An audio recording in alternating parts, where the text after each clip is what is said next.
হইতেছে। উনি সম্পর্কে বলার আর কিছুই নাই। এখানে মূল্যবান বক্তব্য করে আগে উঠিয়েছেন। আমার আর এখানে বলার কোনো অপেক্ষা রাখে না। আমার প্রিয় মুর্শিদ সৈয়দ শাহিদ মিয়া রিজভী রহমতুল্লাহ আলাইহি কিছুদিন আগে দুনিয়ার জমিন ছেড়ে চলে গিয়েছেন। আমি উনার একটি ছোট্ট কেরামত বলে 2 মিনিট সময় নষ্ট করছি।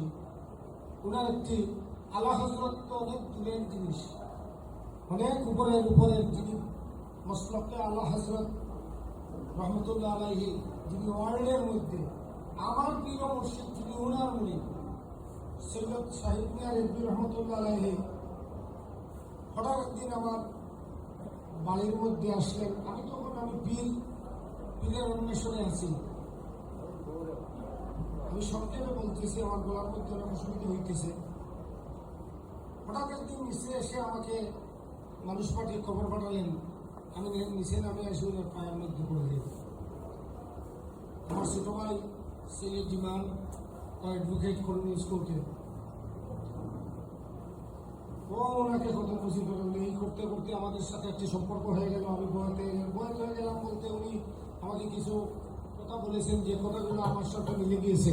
আমার বাবা বলেছিলেন, আমার পরে বাবা তোমার একজন পীর হবেন, তুমি দেখলে ওনাকে চিনবে। আমি যখন ওনাকে দেখলাম, দেখেই চিনে ফেললাম।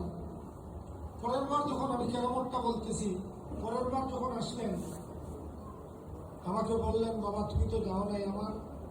আমি শিলচর আপনাদের কাছে পরে এখানে সোনাবাড়িঘাট বিয়ে করেছি, আপনারা জানেন।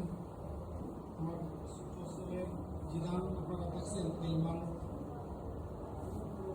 আপনারা শিলচরেরই লোক।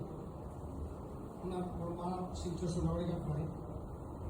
তো উনি কি বলতেছেন, আমার প্রিয় মুর্শিদ সাহেব সৈয়দ শাহিদ মিয়া রিজভী রহমতুল্লাহ আলাইহি সাহেব বলতেছেন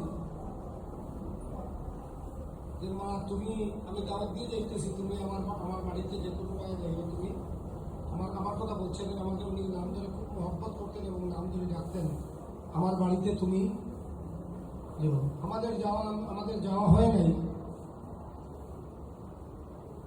ইন্তেকালের পরে আমি গিয়েছিলাম এবং আমাদেরকে বলে দিয়েছিলেন যে আমার জীবনের শেষ আশা, আর আমি আসবো না, তোমরা আমার বাড়ির সাথে সম্পর্ক রাখিও। তাই আপনারা দেখেছেন গত কিছুদিন আগে সৈয়দ ফয়জুল মিয়া সাহেব এসেছিলেন এবং এসে অনেকগুলি প্রোগ্রাম করেছিলেন।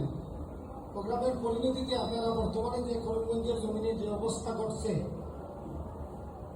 আপনাদের শিলচরে আমাদের অনেক মানুষ আছেন, আলা হযরত ফাজিলে বেরলভী রহমতুল্লাহ আলাইহি সাহেবের অনুসরণ অনেক আছেন, কিন্তু আমার করিমগঞ্জের মধ্যে নেই প্রায়। আমি একাই যাইতেছি, আপনারা সবাই দেখতেছেন। আমি যতগুলো হচ্ছে সবই আপনারা দেখতেছেন। এক কথা বললে খাপ করে অন্য কথা হয়ে যায়। আজকাল তো এডিটের জমানা। আমার জন্য দোয়া করবেন। আমি আপনাদের ভাই আর আপনারাও আমাদের ভাই, এবং এই মসলক ছাড়া ধরার মতো রশ্মি আর কোনো মসলক নাই। যে মসলকগুলা গুমরাহী মসলকগুলা চলিতেছে, এই মসলকের মধ্যে ঢুকে দেখা যায় গুমরাহীর মধ্যে আছে একদম আহলে সুন্নাত ওয়াল জামাতের একদম স্বনামধন্য এবং একদম প্রিয় মসলক আলা হযরত ফাজিলে বেরলভী রহমতুল্লাহ আলাইহি সাহেবের, যে আমাদেরকে যে মসলক দিয়ে গেছেন। এবং ওনার মসলক আমার মৌলানা সাহেব বলেছেন কাদিয়া তরিকার প্রফেট আব্দুল কাদের জিলানী রহমতুল্লাহ আলাইহির কাছ থেকে, ওনার প্রিয় মুর্শিদ। তারপরে এই করে রাসূল করিম সাল্লাল্লাহু আলাইহি ওয়াসাল্লাম পর্যন্ত আলা হযরত ফাজিলে বেরলভী রহমতুল্লাহ সাহেবের মসলক দিয়ে পৌঁছে গেছে। তাই আপনারা এই রশ্মিকে মজবুত করে করবেন এবং আমাকেও, অনেক সময় আমি বিপদের মধ্যে আছি, আমাকেও সাহায্য সহযোগিতা করবেন। এই বলে আমি আসসালামু আলাইকুম ওয়া রাহমাতুল্লাহি ওয়া বারাকাতুহু।